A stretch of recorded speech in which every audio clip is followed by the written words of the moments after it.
ബിസ്മില്ലാ അൽഹംദുലില്ലാ വസ്സലാത്തു വസ്സലാമു അലാ റസൂലില്ലാ വഅലാ ആലിഹി വസ്സഹ്ബിഹി അജ്മഈൻ.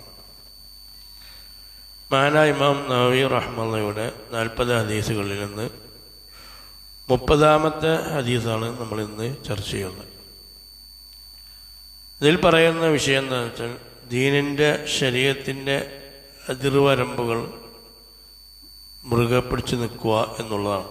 ശരീഅത്തിന് നിശ്ചയിച്ച കുറേ കാര്യങ്ങൾ, ഫർളായ കാര്യങ്ങളുണ്ട്, വിരോധിച്ച കാര്യങ്ങളുണ്ട്, ഇങ്ങനത്തെ കുറേ കാര്യങ്ങൾ. അതെന്ത് ചെയ്യുക, അതിൽ പിടിച്ച് നിൽക്കുക, അതിൽ നന്നായി എന്ത് ചെയ്യുക, കെയർ ചെയ്ത് നിൽക്കുക എന്നുള്ളതാണ് ഈ ഹദീസിൽ നൽകുന്ന ഊന്നൽ.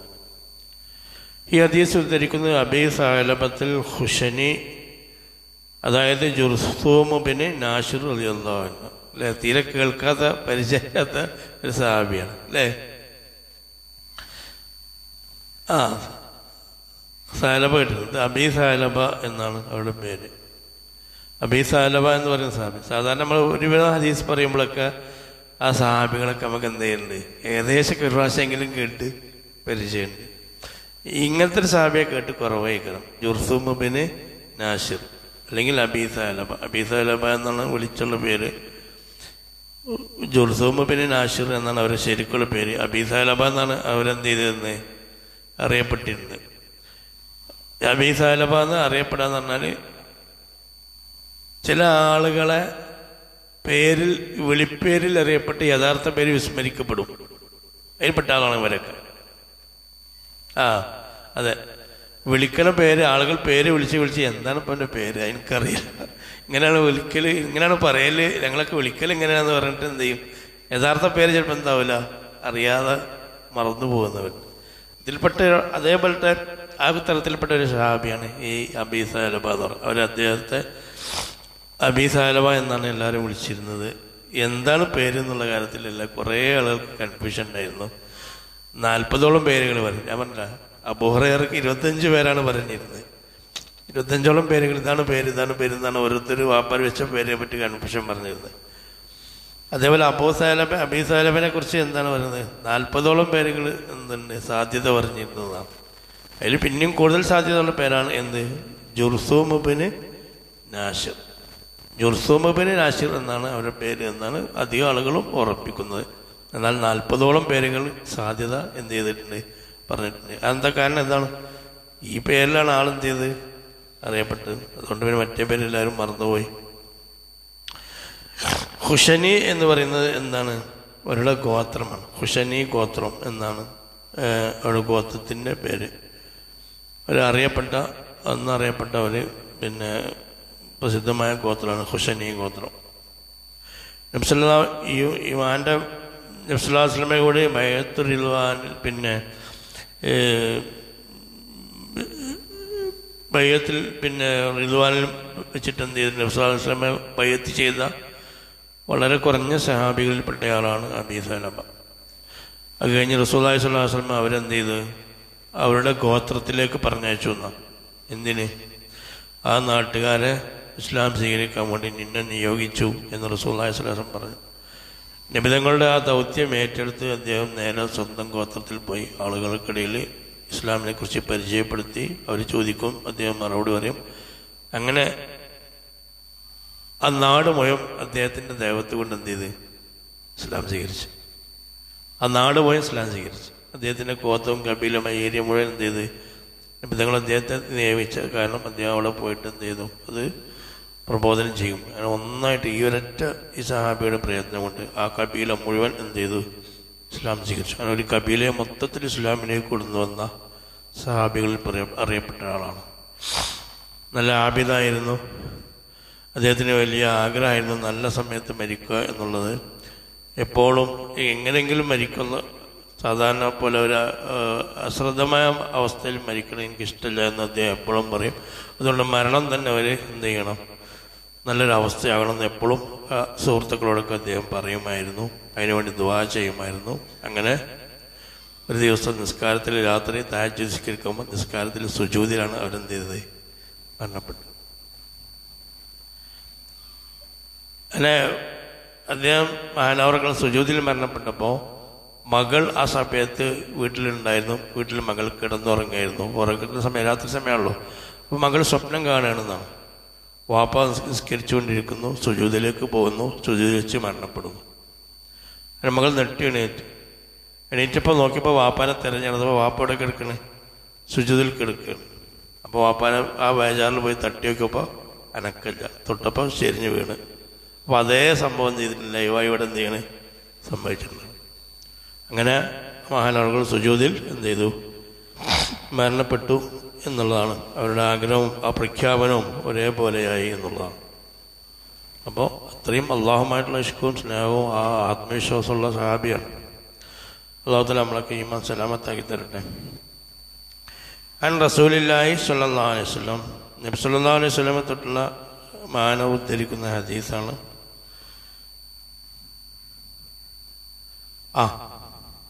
അത് അവസാന സമയത്ത് ഷാമിലേക്ക് പോയും മഹാനാവും മുആവിയ റളിയല്ലാഹുവിൻ്റെ ഭരണത്തിൻ്റെ ആദ്യ സമയത്ത് അവർ വഫാത്താവുകയും ചെയ്തിട്ടുണ്ട്.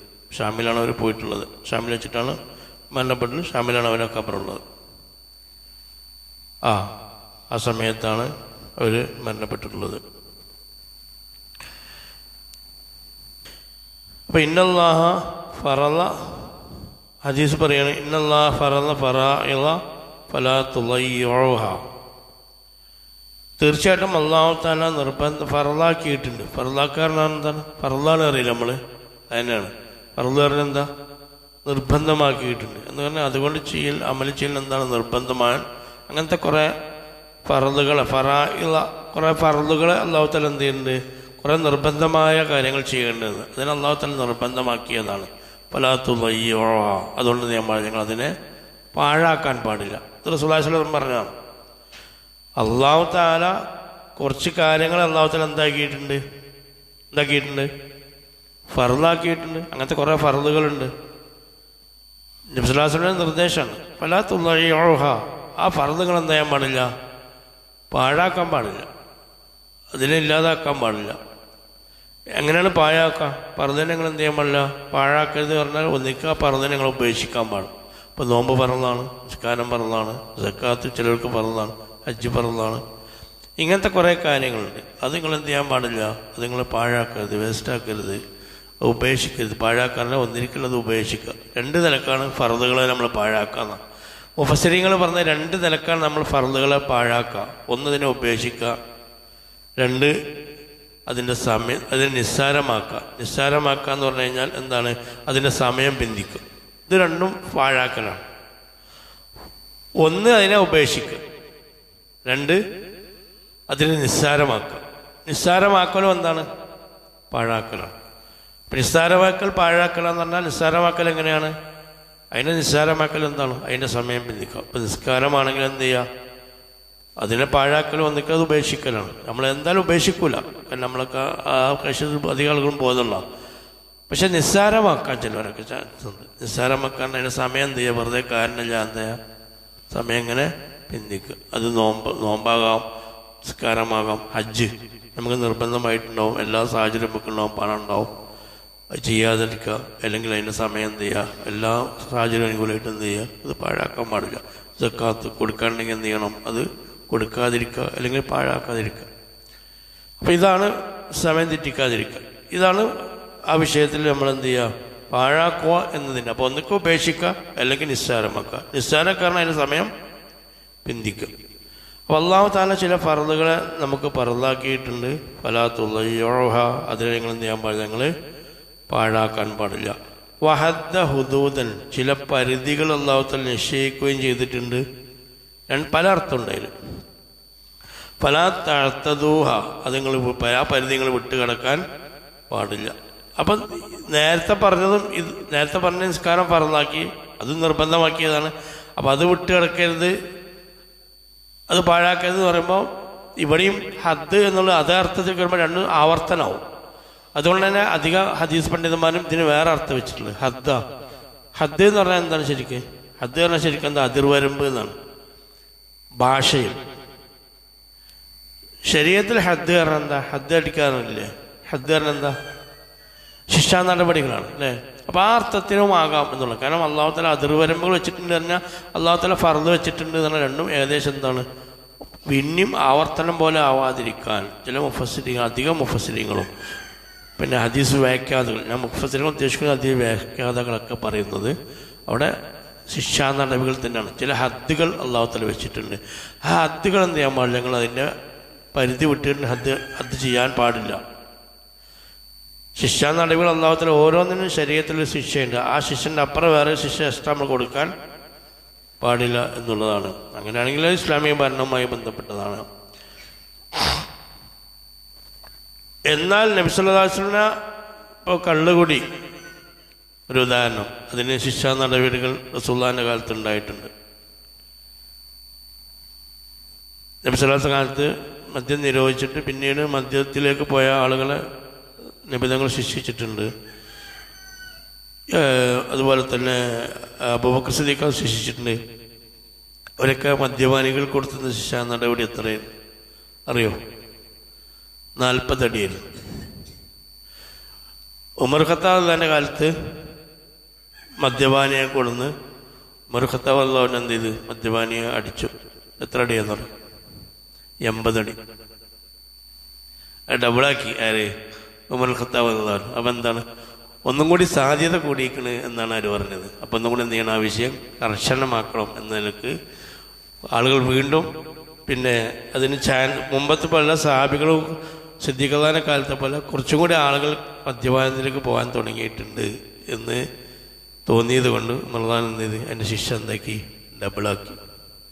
പക്ഷേ മഹാനാ ഉമർ ഖത്താബ് അള്ളാഹു ഒരു ശിക്ഷാ നടപടി കൊണ്ടു പോകുമ്പോൾ റസൂലുള്ളാഹി സ്വല്ലല്ലാഹു അലൈഹി വസല്ലമയുടെ ഈ അതിര് വിടരുത് എന്ന ആഹ്വാനത്തിൽ പെടൂല എന്നുള്ളതാണ്. കാരണം ഉമർ ഖത്താബ് അള്ളാഹു ഒരു ചര്യ കൊടുന്നാൽ അതും ദീനിൻ്റെ എന്താണ് ചര്യയാണ്. അലൈക്കും സുന്നത്തി വസുന്നത്തി ഖുലഫായി റാഷിദീൻ. ആ നിലക്കും ഖുലഫായി റാഷിദീങ്ങൾ കൊണ്ടുവന്ന് നിങ്ങൾ പിടിക്കണം എന്ന് നബി സല്ലല്ലാഹു അലൈഹി വസല്ലം പറഞ്ഞതിൽ പെടും. അതിൻ്റെ പുറമെ ഇഖ്തദൂ ബില്ലദൈനി, രണ്ടാൾക്കാരെ നിങ്ങൾ തുടരണം എന്ന് പ്രത്യേകം എടുത്ത് അഡീഷണലായിട്ട് പറഞ്ഞിട്ടുണ്ട് സിദ്ദീഖ് റളിയല്ലാഹുവിനെ കുറിച്ചും ഉമർ റളിയല്ലാഹുവിനെ കുറിച്ചും. ആ നിലക്കും ഉമർ റളിയല്ലാഹു എന്താണ് ഈ വിഷയത്തിൽ പെടുന്നതാണ്. അപ്പോൾ ഉമർ ഖത്താബ് റളിയല്ലാഹു ശിക്ഷ കൂട്ടി എന്നുള്ളത് എന്തല്ല, പ്രവാചകന്റെ വാക്കിനെ എതിർ പ്രവർത്തിച്ചു എന്ന് നമുക്ക് പറയാൻ കഴിയില്ല. അപ്പോൾ ആ കാലോചിതമായിട്ടുള്ള ഒരു ശിക്ഷ സ്വന്തം ഇജ്തിഹാദ് പ്രകാരം ആര് ചെയ്തു? ഉമർ ചെയ്തു. കാരണം കുറച്ചും കൂടി ആളുകൾ മദ്യപാനത്തിലേക്ക് പോകാൻ ചാൻസ് ഉണ്ടെന്നതാണ്. അപ്പോൾ ഞാൻ ആലോചിക്കണം ഇന്നിപ്പോൾ എത്ര അടി അടിക്കേണ്ടി വരുന്നു അല്ലേ? ഇന്ന് മദ്യപാനല്ലേ, എല്ലായിടത്തും ഉള്ള മദ്യപാനം, കോളേജിലും ക്യാമ്പസിലും കുട്ടികളൊക്കെ എന്താണ് വഹദ്ദ ഹുദൂദൻ ചില ശിക്ഷാ നടപടികൾ അല്ലാഹു തആല വെച്ചിട്ടുണ്ട്.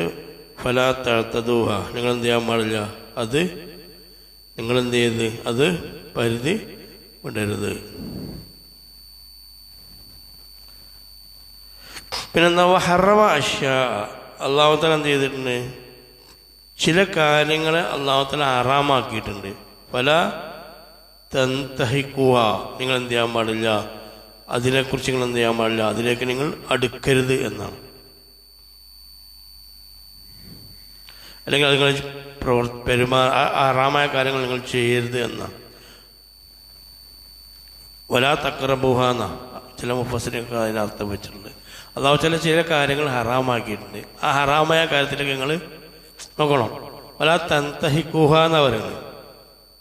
വലാ തൻതഹിഖുഹ എന്നാ അതിനർത്ഥം വലാ തഖറബൂഹ, അതിലേക്ക് നിങ്ങൾ അടുക്കരുതെന്ന്. അത് ആ ഹറാമ് ചെയ്യരുത് എന്ന് പറഞ്ഞതിനേക്കാളും അവിടെ പ്രയോഗത്തിൻ്റെ അർത്ഥം കൊടുക്കുന്നത് വലാ തഖറബൂഹ, അതിലേക്ക് നിങ്ങൾ അടുക്കരുത് എന്നാണ്. ഒരു വിഷയം ചെയ്യരുത് എന്ന് പറയണോ ആ വിഷയത്തിലേക്ക് അടുക്കരുത് എന്ന് പറയുമ്പോഴും ഉള്ള വ്യത്യാസം എന്താ? ചെയ്യരുത് എന്ന് പറയുമ്പോൾ അടുക്കരുത് പറയുമ്പോൾ എന്താ, അതിൻ്റെ സാധ്യത തന്നെ നിങ്ങൾ എന്ത് ചെയ്യണം, ഇല്ലാതാക്കണം എന്നാണ്. ഇപ്പം വ്യഭിചരിക്കരുത് എന്നല്ല ഖുർആൻ പറയുന്നത്, വ്യഭിചരിക്കരുതെന്നല്ല, വലാ തഖറബു സിന എന്നാ, വ്യഭിചാരത്തിലേക്ക് നിങ്ങൾ അടുക്കരുത് എന്നാ. വ്യഭിചാരത്തേക്ക് അടുക്കരുത് എന്നല്ല, വ്യഭിചരിക്കരുത് എന്നല്ല പറയുന്നത്, വ്യഭിചാരത്തേക്ക് അടുക്കരുത് എന്നാ. അടുക്കരുത് എന്ന് പറഞ്ഞാൽ എന്താ, ആ വ്യഭിചാരത്തിനുള്ള സാഹചര്യങ്ങൾ എന്തൊക്കെയുണ്ടോ അതും കൂടി നിങ്ങൾ ഒഴിവാക്കണം എന്നുള്ളൂ. അപ്പോൾ ഒരു ഉദാഹരണം, അപ്പോൾ കള്ളുകുടിക്കുള്ള സാഹചര്യങ്ങൾ ചുറ്റുപാട്, ചിലപ്പോൾ കൂട്ടുകെട്ട് മോശമാണെങ്കിൽ ആയിരിക്കും മദ്യപാനത്തിനൊക്കെ പോവാം. അപ്പോൾ ആ കൂട്ടുകെട്ട് മോശമാകാനുള്ള പണി ഉണ്ടാകാൻ പാടില്ല. അല്ലെങ്കിൽ വേറെ എന്തെങ്കിലും ഹറാമുകൾ, ഇന്ന് എന്താ ഹറാം ചെയ്യാൻ വല്ല ഒരു പണിയുണ്ടോ? എന്തല്ല ആർക്കും എപ്പോഴും ഏത് നിമിഷവും ചെയ്യാൻ പറ്റും. എല്ലാ സംവിധാനങ്ങളും ഉണ്ട് അല്ലേ? എല്ലാ സംവിധാനങ്ങളും ഉണ്ട്. നമ്മളെ കൈ വിരൽത്തുമ്പുകളിൽ തന്നെ എല്ലാ ഹറാമും നമുക്ക് അപ്പൊക്കെ കിട്ടും. എന്ന് പറഞ്ഞാൽ എന്താണ്? ആ ഒരു അധ്യായത്തിലേക്ക് പോകരുത്. അപ്പോൾ യൂട്യൂബിലാകട്ടെ അല്ലെങ്കിൽ ഫേസ്ബുക്കിലാകട്ടെ വാട്സപ്പിലാകട്ടെ അതിലേക്ക് ചാൻസ് ഉള്ള വിഷയത്തിലേക്ക് നമ്മൾ എന്ത് ചെയ്യാൻ പാടില്ല, സ്ക്രോൾ ചെയ്ത് പോകരുത്. അപ്പോൾ നമ്മൾ ഹറാമിലേക്ക് പോകും. അപ്പോൾ അപ്പോൾ ഹറാമ് ചെയ്യരുത് എന്നല്ല പറയുന്നത്, ഹറാമിലേക്കുള്ള സാധ്യതയുള്ള ഭാഗത്തിലേക്ക് നിങ്ങൾ പോകരുത് എന്നുള്ളതാണ്. അപ്പോൾ നമ്മളെ ഇടപെടലുകളൊക്കെ ശ്രദ്ധിക്കണം. ഇപ്പോൾ അന്യപുരുഷന്മാർ, അന്യ സ്ത്രീകളാകട്ടെ, നമ്മളെ കുടുംബങ്ങളാകട്ടെ, റിലേറ്റീവ്സ് ആകട്ടെ, ആരായാലും, അല്ലെങ്കിൽ നമ്മളെ ശിഷ്യഗണങ്ങളാകട്ടെ, നമ്മൾ പഠിപ്പിക്കുന്ന കുട്ടികളാകട്ടെ, ഒരു പരിധി ഉണ്ട്. ആ പരിധിയിൽ അപ്പുറം എന്ത് ചെയ്യാൻ പാടില്ല, പോകാൻ പാടില്ല. ആ പരിധിയിൽ നിന്നോട് സൂക്ഷിക്കണം. അല്ലാതെ എൻ്റെ പെങ്ങളെ പോലെയാണ്, എൻ്റെ ആങ്ങളെ പോലെ എന്നൊക്കെ പറയാണ്ട് ഇപ്പോഴത്തെ ഒരു കൾച്ചറുണ്ട്, ആങ്ങളെ പെങ്ങൾ കൾച്ചർ. പരിചയമില്ലാത്ത ആണുങ്ങളും പെണ്ണുങ്ങളൊക്കെ എന്താക്കുക എൻ്റെ പെങ്ങളാണ്, എൻ്റെ ആങ്ങളെ. അതുകൊണ്ട് അടുത്ത് നോക്കണം. അപ്പോഴാണ് ആങ്ങളെയും പെങ്ങളുടെയും ചേലും പോലെ എന്ത് ചെയ്യുക അറിയാം. College culture, brother sister culture എന്നാ പറയുക. എല്ലാവരും ആങ്ങളെയും എല്ലാവരും എന്താണ് പെങ്ങളുമാണ്. ആ കൾച്ചറിൽ എന്താ പോകുന്നത്? ആ കൾച്ചറിലൂടെ പിന്നെ ആങ്ങളെയും പെങ്ങളും മാറി വേറെ വീട്ടിലേക്ക് പോവാണ്.